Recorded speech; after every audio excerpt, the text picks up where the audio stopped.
नमस्कार मित्रांनो, श्री खंडोबा यात्रेनिमित्त घेतलेल्या मैदानामध्ये गट क्रमांक 20 सुटला।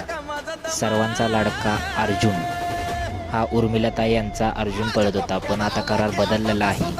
त्यांचा करार संपलेला आहे। महिब्या आणि अर्जुन पळाला। अर्जुन सोबत पळालेला हा महिब्या अमोल शिंदे कोरेगाव यांचा महिब्या आहे। मित्रांनो, अर्जुन आणि महिब्याची गाडी कशी पळाली कमेंटमध्ये सांगा आणि गाडी फायनलसाठी प्राप्त होईल का हेही कमेंटमध्ये सांगा। आज फुल जोशमध्ये आहे अर्जुन, तुम्ही बघू शकता। आणि माझ्या चॅनलला सबस्क्राईब आणि लाईक करा। धन्यवाद।